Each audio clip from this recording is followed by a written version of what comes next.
Next question देखें, इसके अंदर हमारे पास एक पीस वाइज फंक्शन गिवन है। वैसे तो ये पॉलिनॉमियल फंक्शन है बट पीस वाइज फॉर्म में गिवन है और इसको हमने देखना है कि क्या इसके ऊपर मीन वैल्यू थ्योरम इस गिवन इंटरवल पे होल्ड करता है या नहीं करता।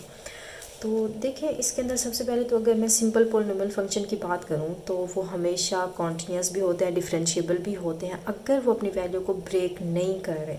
बट यहाँ पे ये फंक्शन देखिए अपनी वैल्यू को ब्रेक कर रहे हैं, मतलब फंक्शन हमारा इक्वल है एक्स स्क्वायर के कब, जब एक्स हम लें लेस आर इक्वल 1 के, और यही फंक्शन x में कन्वर्ट हो जाएगा जब हम x की वैल्यू 1 से ग्रेटर लेंगे। तो मतलब हमारे पॉलिनॉमियल तो फंक्शन है ये, बट यहाँ पे अपनी वैल्यू को ब्रेक कर रहे हैं, तो इट मीन्स ये कॉन्टिन्यूस डिफरेंशियबिलिटीज़ की हमें चेक करना होगी। लाजमी नहीं है कि ये गिवन इंटरवल पे या अपनी गिवन डोमेन पे ये कॉन्टिन्यूस और डिफरेंशिएबल हो जाए।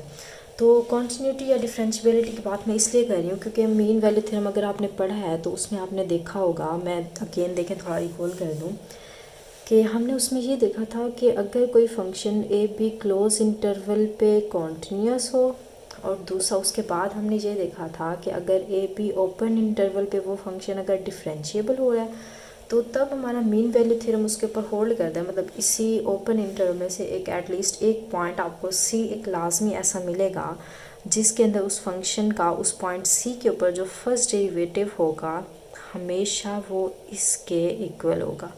ये हमारी स्टेटमेंट थी मीन वैल्यू थ्योरम की। तो मतलब कि हम मीन वैल्यू थ्योरम इसके ऊपर होल्ड करता ही नहीं करता।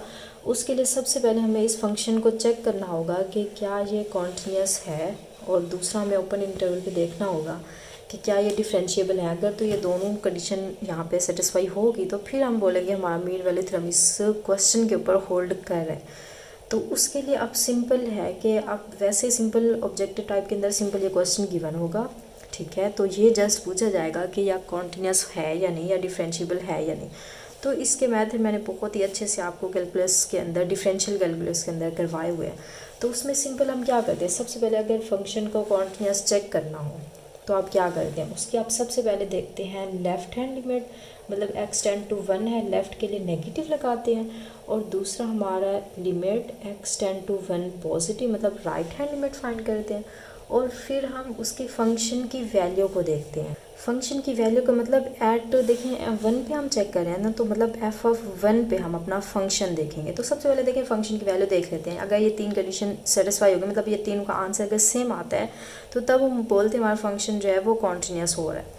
तो उसके लिए देखें इक्वल पे देखें हमारा फंक्शन क्या आ रहा है। अगर x इक्वल 1 पे देखूँ तो फंक्शन मेरा क्या हो रहा है, एक्स स्क्वायर के इक्वल आ रहा है। तो मतलब 1 हमने पुट करना है तो 1 का स्क्वायर, तो देखिए आंसर 1 आ गया। क्लियर है। अच्छा, अब लेफ्ट हैंड लिमिट कैसे देखते हैं, लेफ्ट हैंड को मतलब लेस वैल्यू देखें। देखिए 1 से लेस वैल्यू के लिए हमारा फंक्शन क्या है, एक्स स्क्वायर है।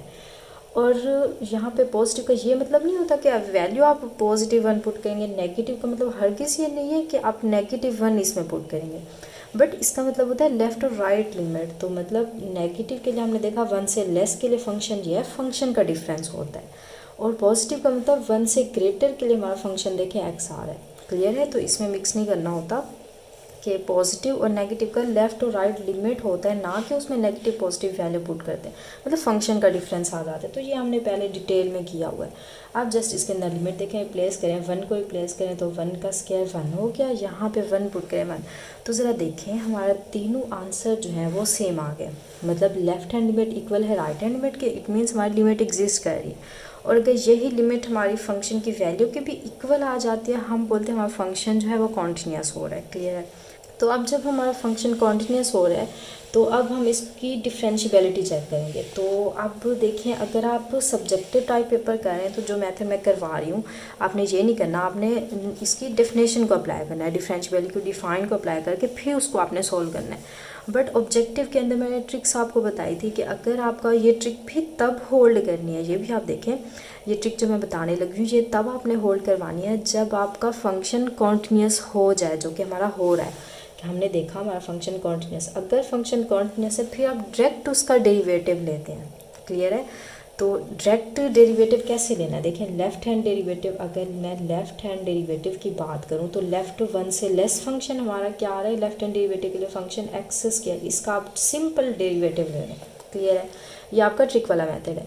और राइट हैंड डेरिवेटिव के लिए आप क्या करें, इन दोनों के अगर आंसर सेम आ गया तो हम बोलेंगे हमारा फंक्शन जो है वो डिफरेंशिएबल है। तो राइट हैंड डेरिवेटिव देखें, राइट का मतलब 1 से ग्रेटर, 1 से ग्रेटर के लिए देखें हमारा फंक्शन एक्स आ रहा है तो आप सिंपल उसका डेरिवेटिव ले लें।